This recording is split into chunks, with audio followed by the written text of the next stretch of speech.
नमस्कार दोस्तों, स्वागत है आप सबका हमारे YouTube channel the knowledge man पर। और मेरा नाम BK काशिया। चलिए शुरू करते हैं आज की वीडियो। 14 जून 1911 को इटली के एक शहर रोम में एक ट्रेन कंपनी अपनी पहली ट्रेन जेनिटी की यात्रा के लिए 100 लोगों का चुनाव करती है।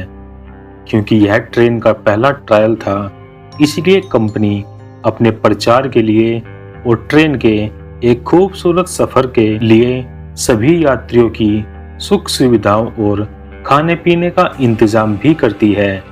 इसके लिए ट्रेन में यात्रियों के देखभाल के लिए 6 लोगों को भी रखा जाता है, जो सफर के दौरान यात्रियों का ध्यान रखते हैं। इस प्रकार ट्रेन में कुल 106 यात्री सवार होते हैं और सभी यात्रियों का वापसी का भी पूरा इंतजाम होता है।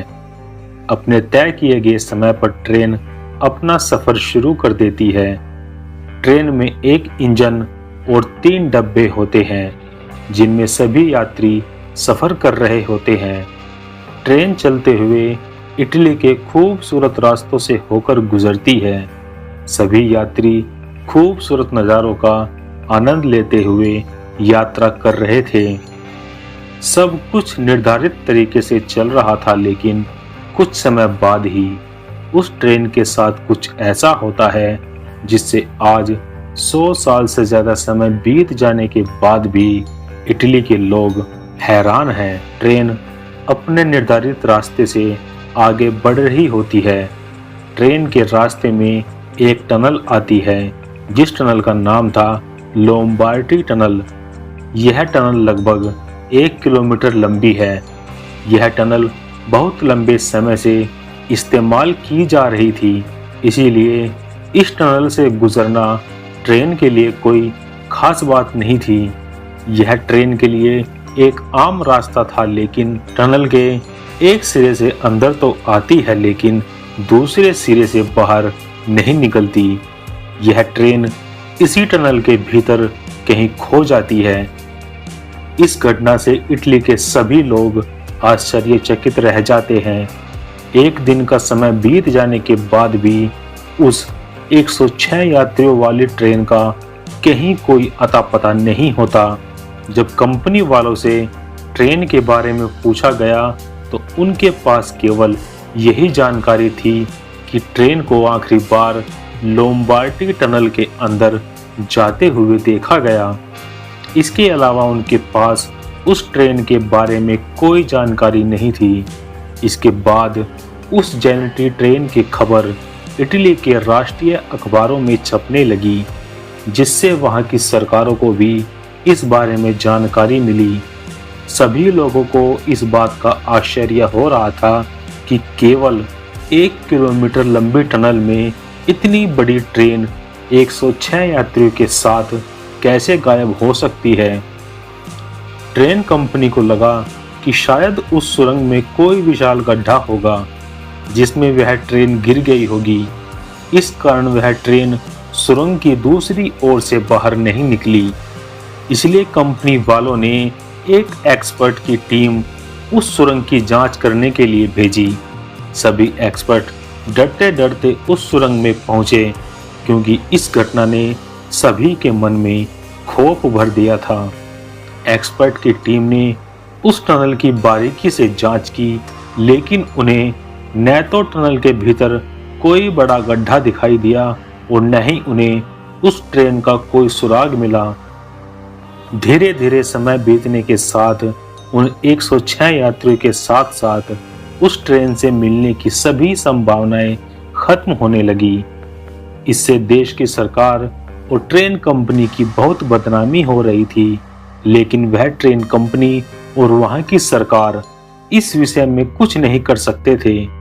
ट्रेन के लापता होने के कुछ समय बाद मैक्सिको में रहने वाले 2 युवक इस बात का दावा करते हैं कि वे दोनों भी उसी लापता ट्रेन की उस रहस्यमय यात्रा का हिस्सा थे और उन 100 यात्रियों में शामिल थे। जब उन दोनों युवकों से पूछा गया कि वह इस ट्रेन के हादसे में कैसे बच निकले, तो दोनों युवकों ने बताया कि उस ट्रेन के टनल में दाखिल होने से पहले ही वो दोनों युवक उस ट्रेन से कूद गए थे। जब उनसे पूछा गया कि आप लोग क्यों कूद गए थे, तो उन्होंने जो बताया वह सुनकर सभी आश्चर्य में पड़ गए। उन्होंने बताया कि ट्रेन की सुरंग में दाखिल होने से पहले ही ट्रेन में एक घना काला धुआं भर गया था और साथ ही अजीब अजीब सी भयानक आवाजें भी आने लगी थी। यह सब देखकर पूरी ट्रेन में दहशत फैल गई। ऐसी अजीब घटनाओं को देखकर ट्रेन के ड्राइवर ने भी ट्रेन के सुरंग में दाखिल होने से पहले ही ट्रेन को रोकने के लिए ब्रेक लगा दिए। इससे ट्रेन की रफ्तार कम हो गई थी और वे दोनों उस ट्रेन से कूद गए। लेकिन कूदने के दौरान उन दोनों को काफी चोटें आई और वह वहीं पर बेहोश पड़े रहे, जिससे उन्हें कुछ भी पता नहीं चला कि आखिर उस ट्रेन के साथ क्या हुआ था।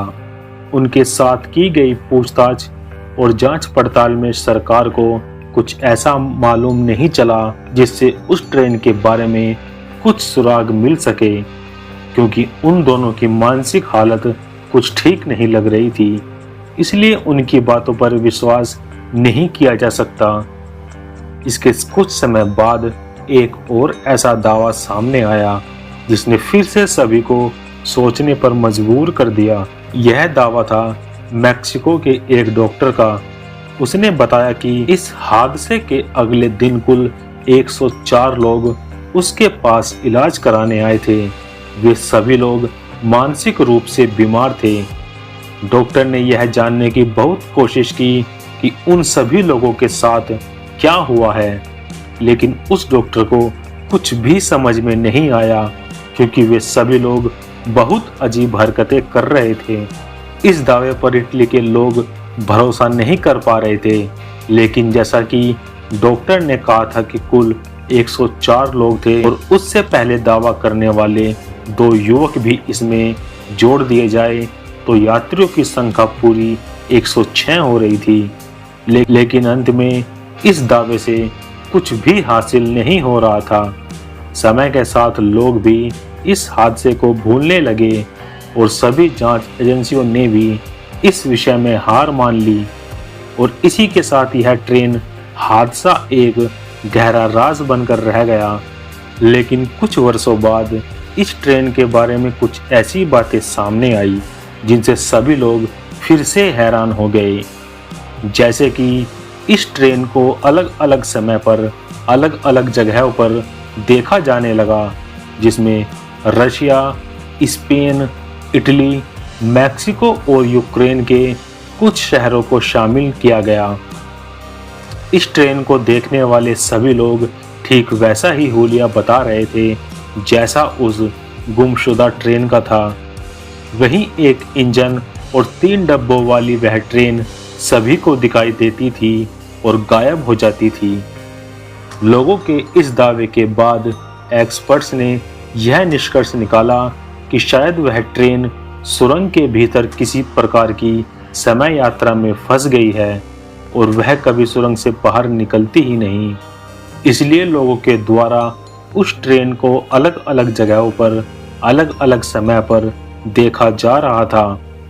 इस प्रकार उस ट्रेन की मिस्ट्री कभी भी सुलझाई नहीं जा सकी और आज भी वह ट्रेन हादसा इटली में एक बहुत बड़ा रहस्य बना हुआ है। आज की हमारी ये वीडियो यहीं तक। अगर आपको हमारी ये वीडियो अच्छी लगी तो लाइक करें, शेयर करें और जाते जाते हमारे चैनल को सब्सक्राइब करें। मिलते हैं नेक्स्ट वीडियो में, तब तक के लिए बाय एंड टेक केयर।